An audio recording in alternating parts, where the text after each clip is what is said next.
que desearla, que desear que se manifieste porque mora en nosotros. Así que Dios es bueno, bueno, bueno, bueno. Señor, queremos más de ti en esta noche, porque si tú estás aquí, Señor, y sabemos que tú estás aquí, tú eres un Dios que te complaces, un Padre que te complaces en dar, aleluya, a tus hijos que claman a ti tu presencia, aleluya. Hermanos, que el Señor les continúe bendiciendo en este día. Todavía el sol está por ahí, ¿verdad que sí? Así que estamos entrando ya en el verano. Así que le damos gracias al Señor por esta nueva estación del año que nos permite pasar en este año, porque la del año pasado pasó, y esta nueva primavera, anunciando que el verano está cerca. Así que le damos gracias al Señor. Se reciban todos un saludo hermoso de parte de esta congregación, Campamento de Jehová, donde estamos cada viernes aquí en estudio bíblico. ¿Está bien? Sí, para así dar comienzo a continuar el estudio que comenzamos la semana pasada. El hermano Denis le dio la apertura al estudio del libro de Mateo y lo estuve viendo en una exposición muy hermosa donde sentó una base muy firme sobre el libro de Mateo, a quien él escribía, y comenzó con la genealogía.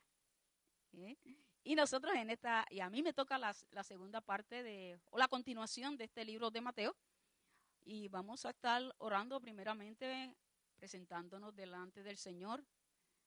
Sabemos, Padre, que es a través de tu Hijo amado Jesucristo, Señor, que cuando llegamos delante de tu presencia, orando, Señor, podemos tener la seguridad que tú tienes oído atento a la oración de tus santos, de los justificados por la sangre de Cristo, nosotros, tu iglesia, el fruto de tu aflicción. Y llegamos delante de ti, Padre, en el nombre de Cristo Jesús, Señor, pidiéndote que en esta noche, una vez más, se haga tu voluntad en medio del estudio de tu palabra, Señor, que la inspiró tu Espíritu, el Espíritu Santo, y es de ti, Espíritu Santo, que dependemos nuevamente en esta noche, para que tú, Señor, abra nuestros oídos espirituales, nuestros ojos espirituales, nuestros corazones y todos nuestros sentidos espirituales de manera tal, Señor, que estemos atentos a la voz tuya a través de tu palabra, y que esa palabra, esa semilla de tu palabra que cumple el propósito por el cual salió de tu boca, Señor, al tocar nuestros corazones, encuentre tierra fértil, esa tierra que da fruto al 100%, Señor, porque te cree. Sí, oh Dios, y queremos, Señor, que nuestros corazones estén saturados de esa buena tierra en esta noche, de manera tal que esa palabra que tú, oh Jehová, nos vas a enviar, Señor, oh Señor, cumpla el propósito por el cual tú la envías, Padre. Así te pedimos por aquellos que en el futuro escucharán este estudio de tu palabra, que de la misma manera, Espíritu Santo, tú ministres a cada uno de aquellos que escuchará esta palabra y toda palabra que sale por la boca de tus siervos, dirigidas por el poder tuyo, Espíritu Santo. En el nombre de Cristo Jesús te damos gracias. Amén. Dios les bendiga nuevamente, hermanos. Y vamos a el libro de Mateo. Seguimos en el capítulo 1. Como les dije, la semana anterior pusimos el capítulo 1 hasta el verso 17. Y hoy vamos a estar exponiendo el estudio de la palabra del verso 18 al verso 25. Lo voy a leer primeramente y luego vamos a estar yendo poco a poco, pidiéndole al Señor que nos revele el propósito de esta palabra que inspiró el Espíritu Santo a Mateo. Dice la palabra del Señor: el nacimiento de Jesucristo fue así. Estando desposada María, su madre, con José, antes que se juntasen, se halló que había concebido del Espíritu Santo. José, su marido, como era justo y no quería infamarla, quiso dejarla secretamente. Y pensando él en esto, he aquí un ángel del Señor le apareció en sueños y le dijo: José, hijo de David, no temas recibir a María tu mujer, porque lo que en ella es engendrado del Espíritu Santo es. Y dará a luz un hijo, y llamará su nombre Jesús, porque él salvará a su pueblo de sus pecados. Todo esto aconteció para que se cumpliese lo dicho por el Señor por medio del profeta, cuando dijo: He aquí una virgen concebirá y dará a luz un hijo, y llamará su nombre Emmanuel, que traducido es Dios con nosotros. Y despertando José del sueño, hizo como el ángel del Señor le había mandado, y recibió a su mujer, pero no le concibió hasta que dio a luz a su, pero no le conoció hasta que dio a luz a su hijo primogénito y le puso por nombre Jesús. Si le pusiéramos un título al estudio de la palabra, que sabemos que estamos estudiando el libro de Mateo, yo le titularía de esta manera: ¿por qué es necesario y de suma importancia el nacimiento virginal de Jesús? Que es de lo que trata la lectura que acabamos de leer. El nacimiento virginal de Jesús.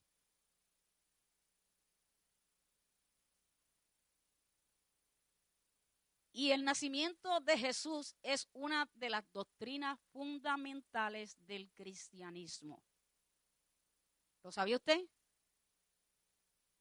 Vamos, yo no estoy aquí sola. Aquí esto está lleno. Yo no sé si usted se dio de cuenta, pero esto está aquí lleno, repleto. Y si usted no sabe de qué yo le estoy hablando, esto está repleto de la presencia del Señor y de sus ángeles. ¿Okay? Y de sus hijos que hemos vencido en esta tarde y estamos aquí deseosos de escuchar esa palabra que el Señor tiene para nosotros. Así que no tenga miedo, no tenga temor, dígame con toda la fuerza de su corazón. Y si se queda ahogado, Marta, tú traes agua corriendo, ¿ok? Así que vamos. Esto es una clase y lo más lindo, lo más precioso, yo no sé, aquí el hermano Gilbert es maestro. Y qué lindo es estar en una clase, ¿verdad? Donde hay una interacción entre el maestro y el estudiante. Y eso es lo que queremos, provocar esa atmósfera. ¿Sí? Y una doctrina fundamental. ¿Qué es una doctrina fundamental? ¿Qué quiere decir fundamental?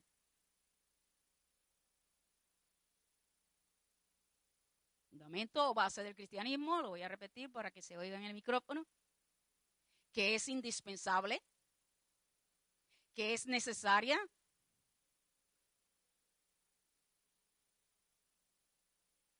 dilo en inglés, una verdad que no se puede debatir, que no se puede comprometer, hermano Ariel, que es firme, que sin ella no seríamos cristianos. Y estamos hablando de la doctrina del nacimiento virginal de Jesús. Es primordial, es principal, es esencial, es vital. Y esta me encantó. Y es insustituible. Y algunas de las doctrinas fundamentales del cristianismo, otras son la Trinidad, la inspiración y la verdad absoluta de las Escrituras, la muerte, resurrección y ascensión de Jesucristo, la redención y la vida eterna que tenemos en Cristo Jesús, y la que vamos a hablar hoy, el nacimiento virginal, que se trata de la profecía del Antiguo Testamento, o de una de las profecías del Antiguo Testamento de Cristo. ¿Sí? Entonces, ¿por qué es importante que entendamos la doctrina del nacimiento virginal de Jesús? Porque como nosotros estamos acostumbrados a escuchar que Jesús nació de la Virgen, para eso como que nosotros es natural, pero como que no le ponemos mucho énfasis en la importancia que tiene para nosotros defender esta doctrina. y estar claros y entendidos a lo que se refiere. Y el nacimiento virginal fue un hecho que marcó la historia y sucedió tal como lo dice la Biblia, las Escrituras. Así como lo dice la palabra, así mismo ocurrió. Y si no hubiese ocurrido como dice la Escritura, entonces Jesús sería un hijo ilegítimo de una infidelidad que cometió María. O Jesús fue legalmente el hijo entre la relación marital entre José y María. Si así hubiese sido, entonces Jesús no es Dios. Sería igual a todos los seres humanos. Si así fuera, entonces su salvación sería un engaño. Y si su salvación fuera un engaño, entonces todos seguiríamos bajo condenación eterna. Si negamos que Jesús es Dios, hemos negado la esencia del cristianismo. Si la historia de su nacimiento es una leyenda inventada, también lo sería el resto de lo que la Biblia habla acerca de Jesús. Entendemos y creemos, por tanto, que el nacimiento virginal está directamente relacionado con la divinidad de Cristo. Si alguien niega el nacimiento virginal de Jesús, ¿usted sabe lo que está pasando? Lo que está negando es la divinidad de Jesús. Si nosotros dudamos que Cristo nació de una virgen, que tuvo un nacimiento virginal, entonces nosotros estamos negando la divinidad de Jesús. Porque él fuera, como dije anteriormente, un ser humano igual que cualquier otro. Y Jesús no es un ser humano como cualquier otro. Y si niega la identidad de Jesús como hijo de Dios, no ha creído en el Jesús de la Biblia. Y si no has creído en el Jesús de la Biblia, no eres salvo. No has experimentado la redención. No has experimentado la salvación. El nacimiento virginal de Jesús es fundamental. Es una doctrina fundamental. Es el nacimiento virginal el que nos afirma que Dios ha visitado su pueblo. Que Dios mismo tomó carne humana, forma de hombre, demostrando humildad al llegar a este mundo y habitar entre nosotros como uno más, con el fin de que Él y solo Él completase la obra de redención. Es solamente por el nacimiento virginal que podemos tener un verdadero Mesías, un verdadero Salvador, uno que cumple todas las profecías. Estoy en la introducción.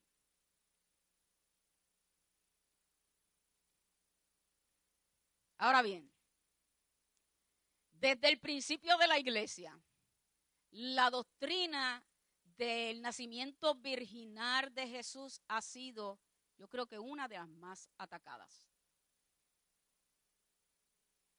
Porque desde el principio de la iglesia, primero aparecieron lo que le llamaban los gnósticos. Y estas personas aseguraban que era imposible que Jesús, siendo Dios, hubiera tomado una forma humana. Y negaban el nacimiento virginal de Jesús. Luego apareció la doctrina o enseñanza de los arianos, el arianismo. Y estos argumentaban que Jesús era solo un ser creado, que no era Dios encarnado. Y déjeme decirle una cosa, estamos hablando de los principios de la iglesia. Pero estas dos herejías siguen vigentes el día de hoy. Y uno de las falsas religiones o sectas que lo proclaman, ¿quién? Los testigos de Jehová. Esto desde el principio Sigue hasta ahora y lo podemos ver claramente. Todos los días nos tropezamos con ellos o nos tocan a la puerta. Son los testigos de Jehová que niegan la divinidad de Jesús y dicen que Jesús es un simple ser humano como otro cualquiera. También hasta el día de hoy, créalo o no, hay teólogos cristianos con diferentes puntos de vista y siguen atacando el nacimiento virginal de Jesús. Algunos aseguran que simplemente estos son fábulas, cuentos. Más para nosotros, los verdaderos creyentes en Cristo Jesús, esta doctrina es ¿qué? Fundamental.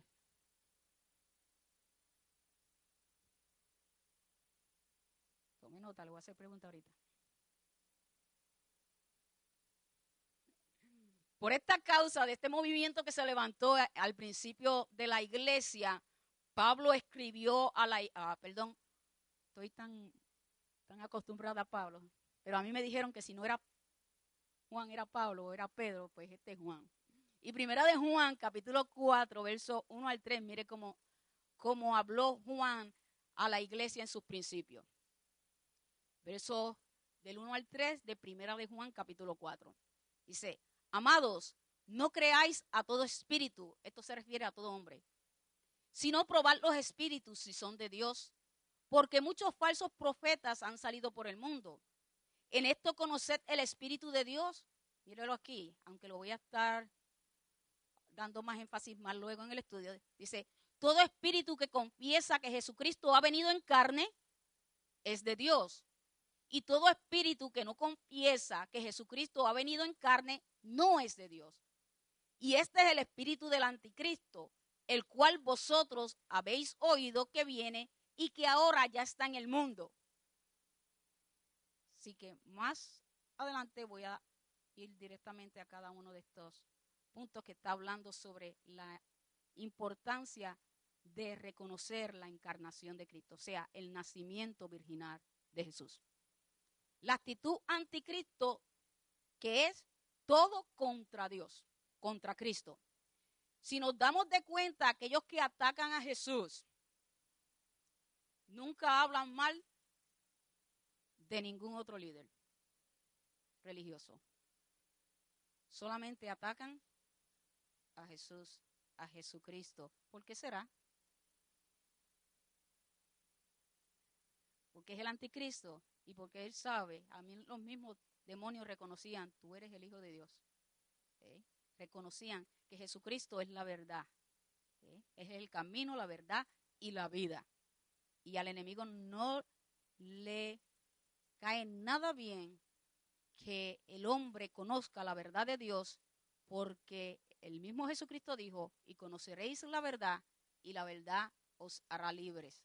Así que al enemigo, al diablo, no le interesa que la gente del mundo conozca la palabra y que el pueblo de Dios la conozca y la entienda y la viva. Si nos damos de cuenta, no atacan ningún otros líderes religiosos, comprobando así que detrás de todo esto está Satanás, el más grande de todos los anticristos.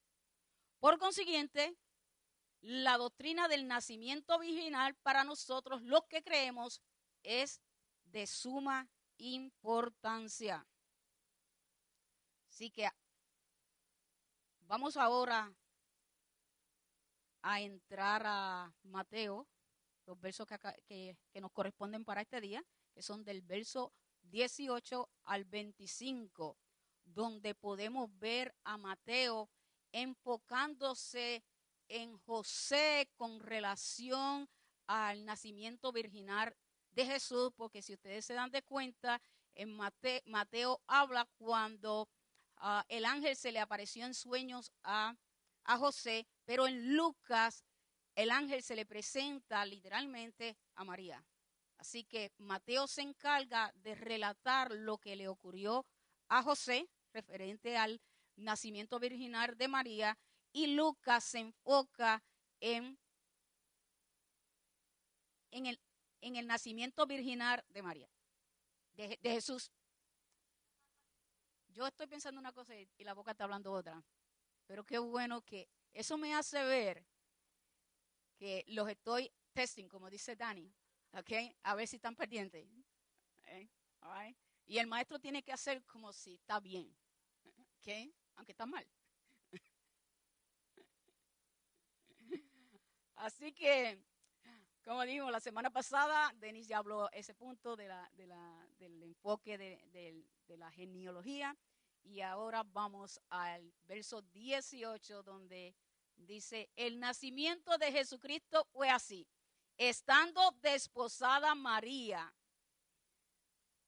su madre, con José, antes que se juntasen, se halló que había concebido del Espíritu Santo. En este verso, hermano, se deja ver claro que María estaba desposada con José. ¿Y qué quiere decir la palabra desposada? Comprometida. Pero como dijo, si no me equivoco, Denis, nosotros tenemos que entrar al mundo bíblico de ese tiempo para poder entender más claramente lo que estaba ocurriendo en cada escenario que estaba ocurriendo cuando Jesús estaba caminando en la tierra. Y en el judaísmo, cuando una pareja estaba desposada o comprometida, se consideraban que estaban legalmente casados. Aquí no, aquí estoy comprometido y en cualquier momento, mira, si no me conviene, te vas. ¿Verdad que es así? No en ese tiempo o no en el judaísmo. Se consideraba que estaban legalmente casados. Y si decidían no casarse o completar el matrimonio, legalmente tenían que proveer un certificado de divorcio. Así que yo no creo que quieran en este tiempo firmar esa ley. ¿Okay? Porque ya bastante caro que cuesta un divorcio, ¿verdad que sí? Para que tengan que pagarlo. Así que, porque una vez que se comprometían, se entendía que esa relación estaba legalmente establecida. Y podemos ver en el verso 24 que después que el ángel le habló a José en sueños, que éste continuó con el compromiso que había hecho con María. O sea, no la dejó, no se divorció. Entendemos entonces que desposada en este versículo viene de la palabra menousteus, que significa cortejar y ganar, desposar o prometer en casamiento, comprometida para casarse. Ese fue el verso. Voy a ponerlo aquí. Así que dice que el verso 19, José su marido, que era justo y no quería infamarla, quiso dejarla secretamente. Vemos en este verso cómo, permítame ir un poquito para atrás, porque no, la palabra concebir yo la voy a tratar más adelante, aunque está allí y es muy importante, la voy a tratar. No se me ha olvidado. Dice que en el verso 19, José su marido, que era justo y no quería infamarla, quiso dejarla secretamente. Vemos en este verso la turbación en la mente y el corazón de José. Y tenía razón, ¿verdad que sí? José tenía razón. María estaba embarazada. Era su comprometida, era su prometida. Era natural, le hubiera pasado a cualquier persona en todas las generaciones. De que estando comprometido, la persona con la que está comprometida, la mujer, sale embarazada. Pero como sabemos que esto era propósito de Dios, esto era plan de Dios, ¿y José lo sabía? No, José no lo sabía. Pero Dios sabía cómo José se iba a turbar. Y la palabra dice que Dios no es un Dios de duda. Sabía lo que él estaba pasando, lo que él estaba pensando, y por esa razón Dios le mandó respuesta a sus dudas, a todo lo que estaba pasando en su vida. Dios le mandó respuesta a través de un ángel, pero por medio de un sueño. Dice el verso 20, y pensando él en esto, he aquí un ángel del Señor le apareció en sueños y le dijo, José, hijo de David, no temas recibir a María, tu mujer, porque lo que en ella es engendrado del Espíritu Santo es. O sea, que el ángel le dice a José, lo que en ella es engendrado del Espíritu Santo es. Y concebir viene de la palabra ginao, concebir, engendrar, estar encinta. ¿Y qué quiere decir la palabra engendrar? Dice que viene de esa palabra ginao, se usa principalmente de un hombre engendrando hijos, más raramente de mujeres teniendo niños. ¿Vio eso? En este verso de Mateo 1:20 se usa de concepción, lo que en ella es engendrado. Se utiliza del acto de Dios en el nacimiento de Cristo, que fue Dios quien lo engendró. Fue el Espíritu Santo de Dios el que engendró a Jesús en el vientre de María. A través de las Escrituras podemos ver la confirmación del nacimiento virginal de Jesús, donde vemos que fue Dios mismo quien engendró a Jesús. Vemos en Hechos capítulo 13, verso 33. Miren cómo dice. La cual Dios ha cumplido a los hijos de ellos, a nosotros, resucitando a Jesús, como está escrito también en el Salmo 2. Mi hijo eres tú, yo te he engendrado hoy. Fue Dios mismo, el Espíritu Santo, el que engendró a Jesús, y lo vemos cómo se sigue repitiendo a través del Nuevo Testamento. Lo vemos en Hebreos capítulo 1, verso 5, donde dice el autor de Hebreos, el Hijo superior a los ángeles, porque ¿a cuál de los ángeles dijo Dios jamás, mi hijo eres tú, yo te he engendrado hoy? Y otra vez, yo seré a él padre y él será a mi hijo. Así que vemos nuevamente a través del libro de Hebreos cómo Dios sigue testificando que él mismo fue el que engendró a Jesús. Esto no vino de la unión, Jesús no vino de la unión de un hombre y de una mujer, porque ¿por qué tenía que ser así?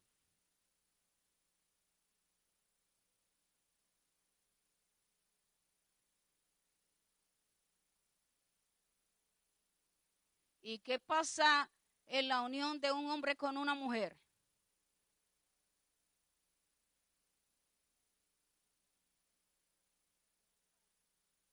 Sí, el hombre es el que sigue corriendo el pecado por las generaciones. Así que todo ser humano que nace en la tierra nace bajo una naturaleza pecaminosa por causa de la sangre infectada por el pecado del hombre natural. Por eso es que la sangre de Cristo nos limpia, nos purifica. Una sangre limpia, pura. La nuestra no, la nuestra está infectada con el pecado. Por eso es que nos enfermamos. Por eso es que pasan tantas cosas. Y si usted se da de cuenta, cuando usted o uno se enferma o yo me enfermo y vamos a un hospital, a un médico, ¿qué es lo primero que mandan a hacer? Exámenes de la sangre. ¿Se había dado de cuenta? Que la sangre es que está la vida. Y allí es que pueden identificar realmente si hay alguna infección o alguna enfermedad en el cuerpo. Entonces, Jesús no podía nacer de la relación de un hombre y de una mujer, porque primeramente no hubiera sido Dios, porque hubiera nacido en pecado. Como David dijo, en pecado fui formado, fui concebido, en pecado fui concebido. Entonces, Jesús no fue concebido en pecado, Jesús fue concebido por el Espíritu Santo de Dios. Completamente 100% hombre, 100% divino. Así que Hebreos 5:5 dice, así tampoco Cristo se glorificó a sí mismo haciéndose sumo sacerdote, sino que le dijo, tú eres mi hijo, yo te he engendrado hoy. Gálatas 4:4. Pero cuando vino el cumplimiento del tiempo, Dios envió a su hijo, nacido de mujer y nació bajo la ley. Vemos el nacimiento a través de esa mujer que el Mesías vendría a través de la simiente de la mujer. ¿Sí? Ninguno de estos pasajes indica que Cristo viniera a ser hijo de Dios al nacer.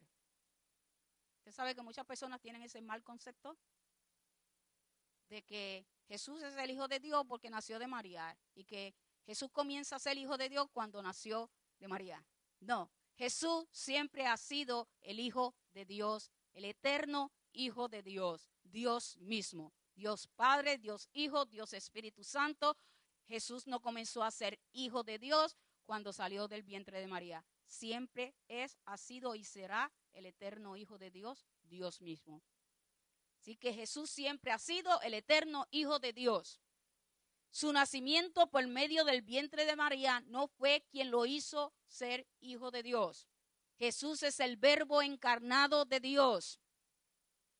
Como dice Juan 1:14, y aquel verbo fue hecho carne y habitó entre nosotros y vimos su gloria, gloria como la del unigénito del Padre, lleno de gracia y de verdad. Vamos al verso 21. Dice, y dará a luz un hijo y llamará su nombre Jesús, porque él salvará a su pueblo de sus pecados. Así que Jesús, que tanto José como María recibieron instrucciones de parte del ángel sobre cómo llamarían al hijo que iba a nacer. Dios no se le escapa nada. Se lo dijo a María, José todavía no lo sabía y se lo dijo a José a través de los sueños. Jesús significa, ¿qué es lo que significa el nombre de Jesús? Salvador. Tenemos buena clase, tenemos buenos estudiantes. Jesús significa Salvador. Venía para salvar ¿a quién? ¿A su pueblo de qué? Oh, yo creía que era de los romanos. Gilbert, ¿no era de los romanos? No, jamás. Venía para salvar a su pueblo de sus pecados. Verso 22. Todo esto aconteció para que se cumpliese lo dicho por el Señor por medio del profeta. ¿Cuál profeta? Cuando dijo, he aquí una virgen concebirá y dará a luz un hijo y llamará su nombre Emanuel, que traducido es, vamos a Isaías, porque me gustó trazarlo a través de Isaías. Mire la profecía que se dio 800 años antes de que Cristo naciera, dicen los que escriben, porque yo no sé nada de eso. Por eso está la historia, para buscarla.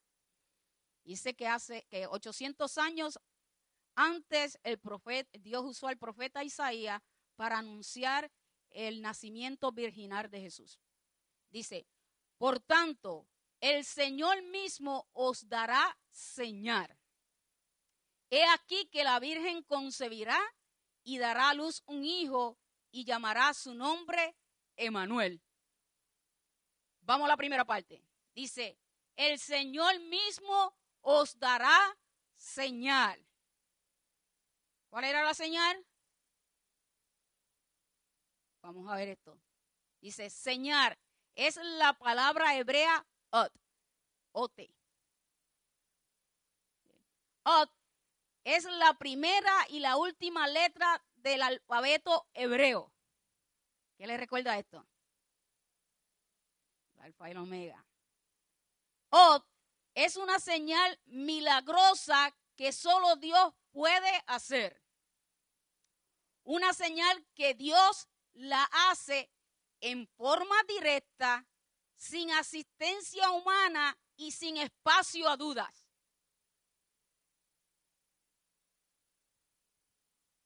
Una señal.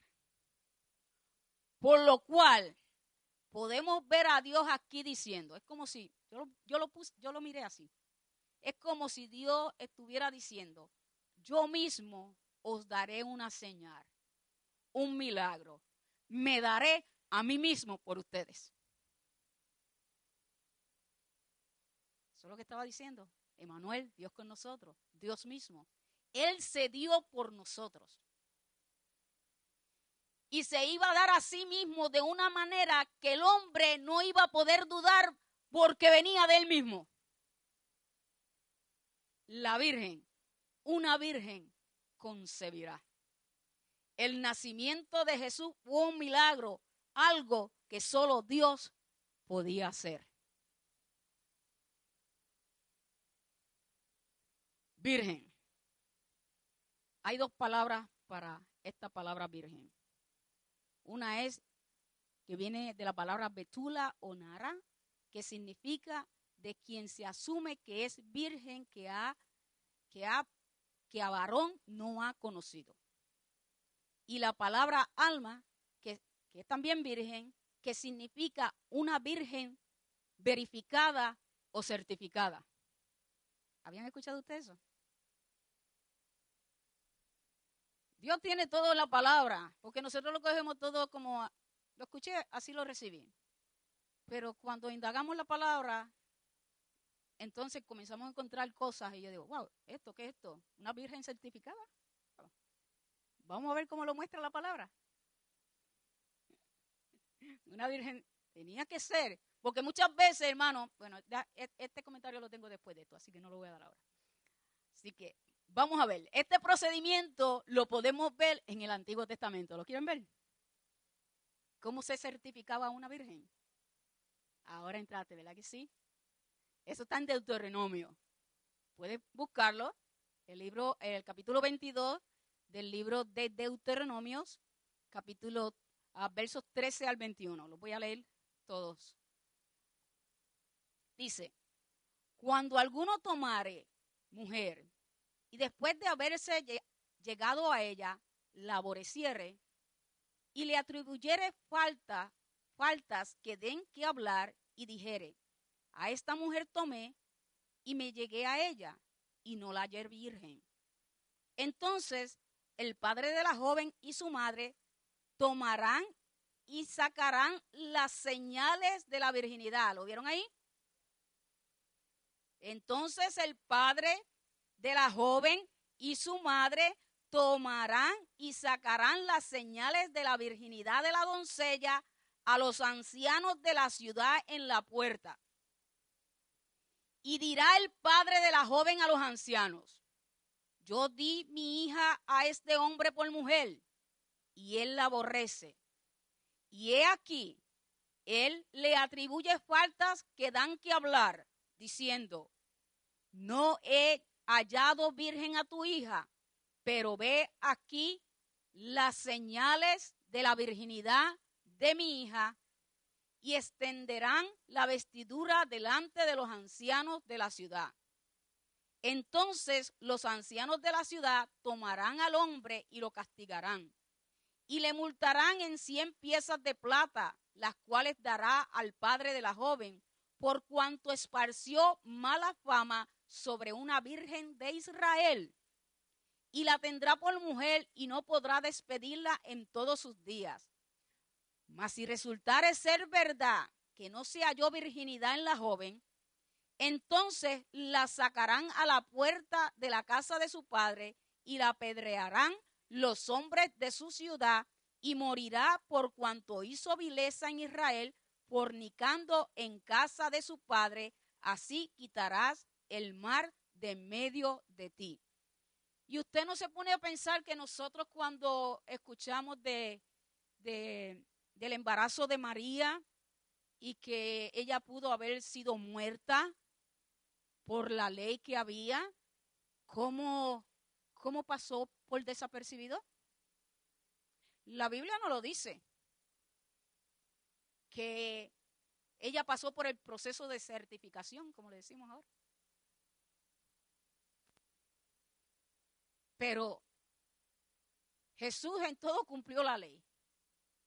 Dios nunca pasó la ley. Y cuando había algo en la ley que detenía los propósitos que Él quería hacer, Él hacía un milagro. Así que eso me puso a pensar a mí. Y yo dije, wow, la Biblia no lo dice. Porque el hecho de que José la aceptara, todavía estaban desposados. Todavía no habían entrado al matrimonio. O sea que no era legal que ellos se juntaran como matrimonio antes de la segunda parte de estar comprometidos, que era el matrimonio completo. Era como un tiempo de prueba entre ellos antes de juntarse maritalmente.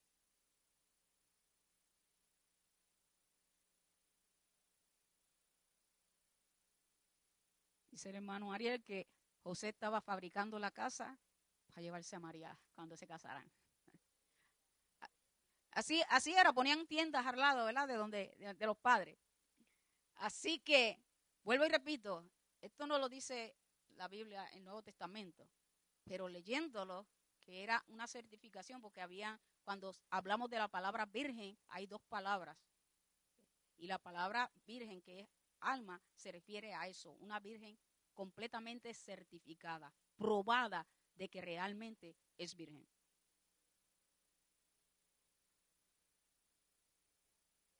Si lo hubiera repudiado,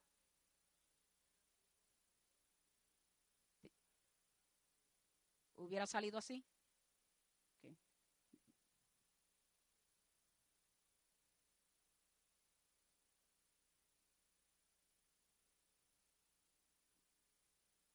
Okay. Sí, sí, la certificación fue de parte de Dios que María realmente, él dio testimonio de que María era virgen. De lo contrario, no hubiera sido ese vaso que hubiera podido traer a su hijo al mundo.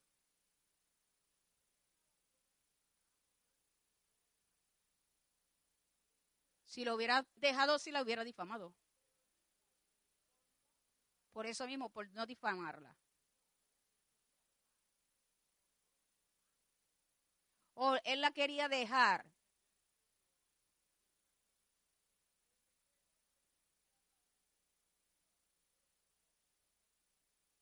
Sí, aunque él quería dejarla en secreto para no difamarla, al final se hubiera vuelto, hubiera salido en el pueblo, porque sabían que María era la novia de José. Hubiera terminado él siendo el culpable, sí. Sí, sí. Y eso es bueno, ve que bueno es discutirlo todos juntos, porque cada uno tiene un punto de vista. ¿Okay? Al final es lo que dice la Biblia, por supuesto que sí. ¿Okay?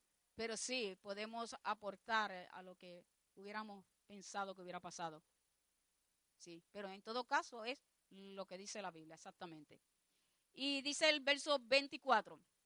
Y despertando José del sueño, hizo como el ángel del Señor le había mandado y recibió a su mujer. Vemos a José aquí que no rompió con su compromiso con María, sino que la recibió como mujer. Recibió aquí, no estaba hablando sexualmente. Recuerden que todavía estaban comprometidos y esta era la primera fase antes de llegar a la consumación del matrimonio. El verso 25 nos lo dice claramente, pero no la conoció hasta que dio a luz a su hijo primogénito y le puso por nombre Jesús. No la conoció, no tuvo relaciones sexuales con María hasta, y esta palabra hasta indica el límite final de una trayectoria en el espacio o en el tiempo. Hasta que ella dio a luz el primogénito. José no se juntó sexualmente, maritalmente, hasta que dio a luz su hijo primogénito y le puso por nombre Jesús. Conclusión. Los voy a mandar 5 minutos temprano para la casa.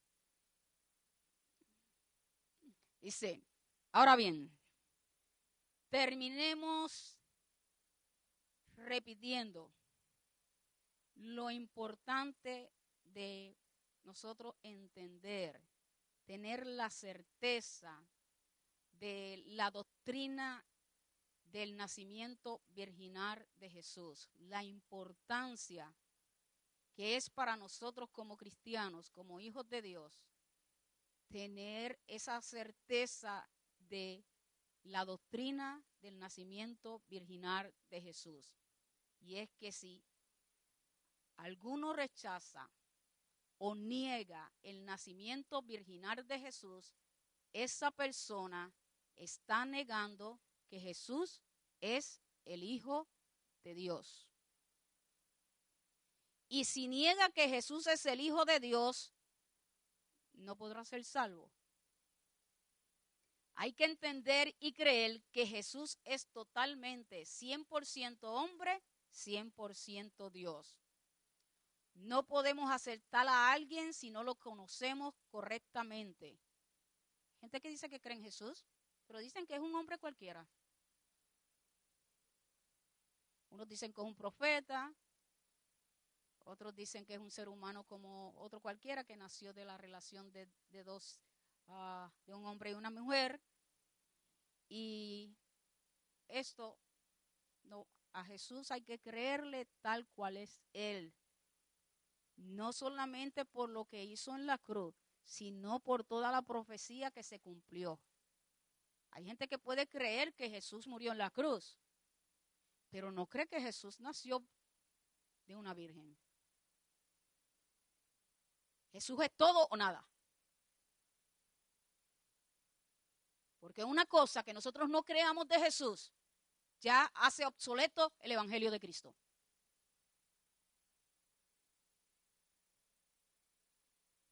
No podemos decir, bueno, si tú lo quieres creer de esa manera, pero lo importante es que no te pierdas. ¿Verdad que sí? Dime.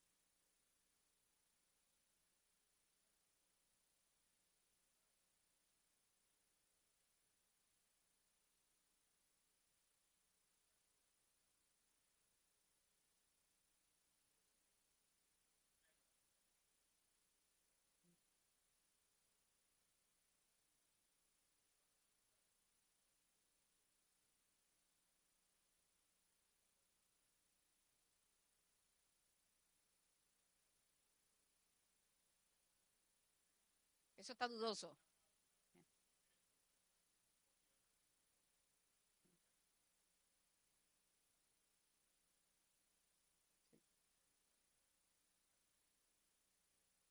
Creemos la palabra completa, que es la palabra de Dios.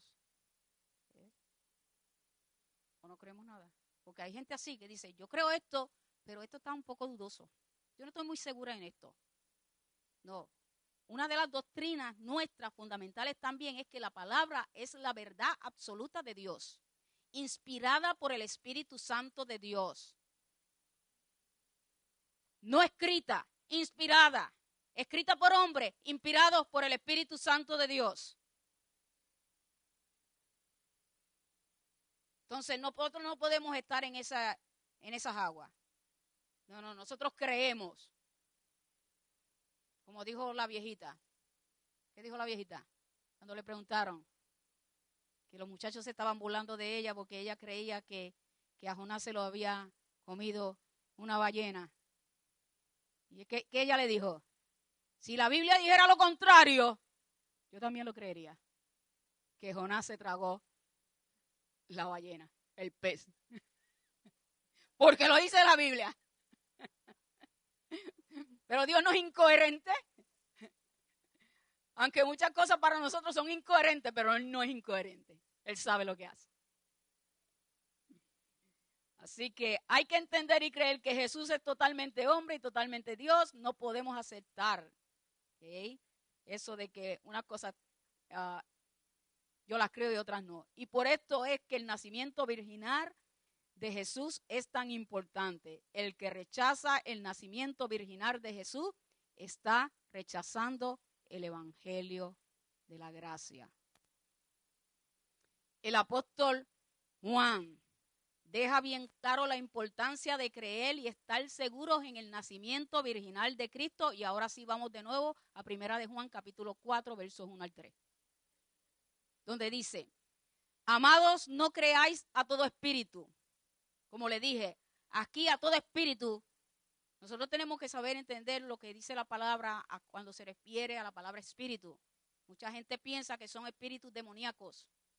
No, se refiere al espíritu del hombre, a la actitud del hombre.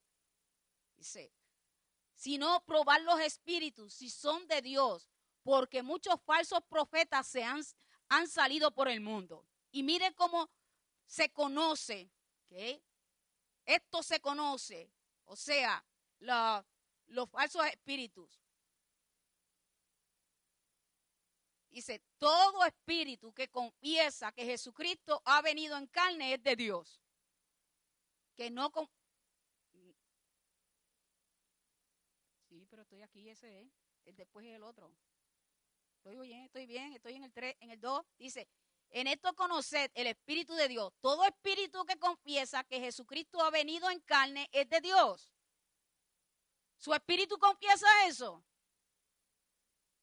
Mi espíritu confiesa que Jesús, que vino en carne, fue encarnado en el vientre de María. Eso es espíritu, el espíritu de usted, el espíritu mío, el que da vida, el que da a conocer realmente quién es quién.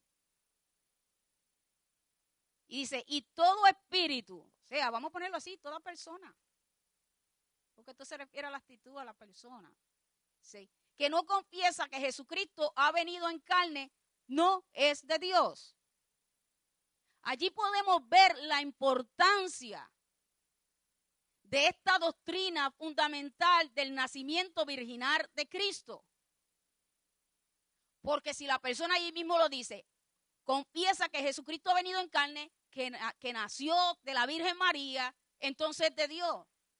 Pero si dice todo lo contrario, dice que no es de Dios. Así quiere decir que no es salvo.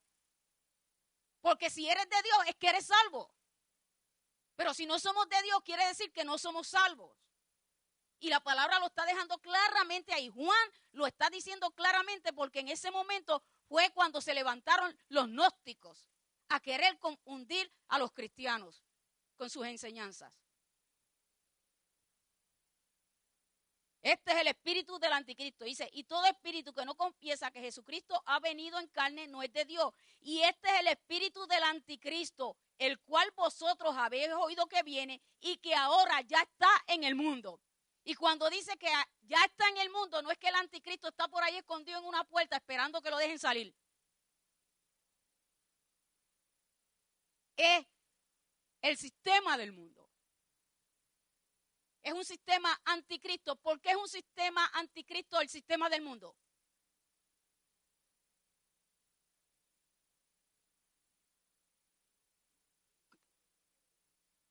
Allí lo tiene. Contradice todo lo que es de Dios. Y los gobiernos que están aquí en la tierra, ¿adoran a Jesús en todo tiempo? ¿Lo reconocen? ¿Qué es lo que están haciendo cada día más y más y más? Alejando al pueblo de Dios, firmando leyes en contra de Dios. Y eso es lo que se llama espíritu de anticristo, que está en contra de Cristo, en contra de la verdad, en contra de Dios. Por eso es que la palabra dice, y que ahora ya está en el mundo. Sabemos que el anticristo no se ha manifestado como hombre, mas el espíritu del anticristo sí, como le dije, y lo podemos ver en el sistema de los gobiernos del mundo, donde se levantan en todo lo que es Dios y ese es el significado del anticristo, opuesto a Cristo, a todo lo que viene de Dios. Así que dejamos claro a través del estudio de esta noche que si alguno rechaza o niega el nacimiento virginal de Jesús, esa persona está negando que Jesús es el Hijo de Dios.